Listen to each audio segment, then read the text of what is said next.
1975 में देश में लगाया गया आपातकाल 25 जून को 50 वर्ष पूरे होंगे। आपातकाल के दौरान तत्कालीन प्रधानमंत्री इंदिरा गांधी ने विपक्षी नेताओं सहित आपातकाल का विरोध करने वाले हजारों लोगों को जेल में बंद कर दिया गया था। आपातकाल को लोकतंत्र में एक काले अध्याय के रूप में जाना जाता है।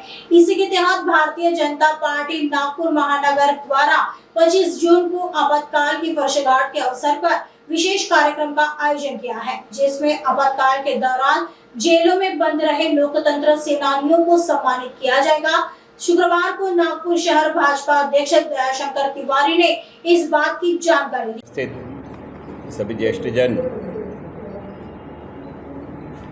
आने वाली 25 तारीख को भारतीय स्वतंत्रता के पश्चात जो लोकतंत्र का सबसे काला अध्याय था, आपातकाल, उसको 50 वर्ष पूर्ण होने जा रहे हैं और उस निमित्त भारतीय जनता पार्टी संपूर्ण राष्ट्र में उस 50 वर्ष के पूर्व जो कुछ घटा था उसे वर्तमान पीढ़ी को भी जानकारी होनी चाहिए, इसलिए आपातकाल के 50 वर्ष के कार्यकाल को मना रही है और उसे लोकतंत्र हत्या दिवस के रूप में मनाने का निर्णय भारतीय जनता पार्टी ने लिया है।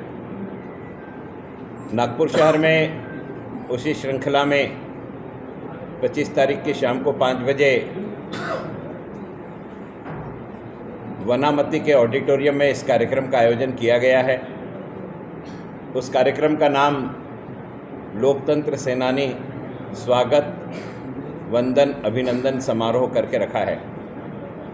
इस कार्यक्रम में मुख्य वक्ता के रूप में श्री विनय जी सहस्त्रबुद्धे, जो रामभाऊ माड़गी प्रबोधिनी के सर्वे सर्वा है, कहने में अतिशयोक्ति नहीं, भारतीय जनता पार्टी के बौद्धिक प्रकोष्ठ को वो विशेषता से ध्यान देते हैं। इसके साथ साथ पूर्व राज्यसभा के सदस्य भी है, वो संबोधित करेंगे।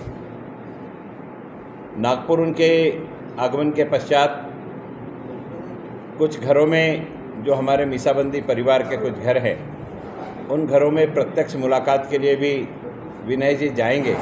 इस प्रकार से कार्यक्रम का नियोजन किया गया है। उस कार्यक्रम में नागपुर शहर में वर्तमान में जो लोग जीवित हैं उस आंदोलन के, उन लोकतंत्र सेनानियों को उस कार्यक्रम में घर से वहां तक लाने ले जाने की व्यवस्था ये स्थानीय कार्यकर्ताओं के माध्यम से की गई है। जिनका स्वास्थ्य आने लायक है उन्हें उस कार्यक्रम तक उपस्थिति दर्ज कराने का निवेदन व्यक्तिगत तौर पर उनके घर घर जाकर के किया है। और जिन परिवारों में निधन हो गया है उन परिवारों की, उनकी पत्नियां, उनके बच्चे, इनको बुला करके उनका सत्कार करना, इस प्रकार का नियोजन उस कार्यक्रम में किया गया है। इस संपूर्ण आयोजन में जब हमने प्राथमिक बैठक ली तो सभी लोकतंत्र सेनानियों का ऐसा मनोगत था कि यह जो पेंशन है, इस पेंशन में वृद्धि होनी चाहिए। साथ ही साथ में जिस प्रकार से स्वतंत्रता संग्राम सेनानियों को एक प्रमाण पत्र भारत सरकार के तरफ से मिलता है, उसी प्रकार का एक प्रमाण पत्र महाराष्ट्र सरकार के माध्यम से लोकतंत्र सेनानियों को भी मिलना चाहिए। इन लोकतंत्र सेनानियों की बात हमने माननीय देवेंद्र जी फडणवीस, जो महाराष्ट्र के मुख्यमंत्री है, उन तक पहुंचाई। 17 तारीख के कैबिनेट में उस मानधन को दुगना करने का निर्णय आदरणीय देवेंद्र जी ने लिया और साथ ही साथ में प्रशासकीय यंत्रणा के माध्यम से इन सबके घर तक वह सर्टिफिकेट पहुंचे कलेक्टर के माध्यम से, इस प्रकार का निर्देश भी उन्होंने दिया है। यह कार्यक्रम चूंकि एक राजनीतिक पार्टी का कार्यक्रम है, इसलिए इसमें वो सर्टिफिकेट नहीं बांट सकते, इसलिए कलेक्टर के माध्यम से सर्टिफिकेट उपलब्ध कराने की जिम्मेदारी आदरणीय देवेंद्र जी ने आदेश निर्देशित करके की है।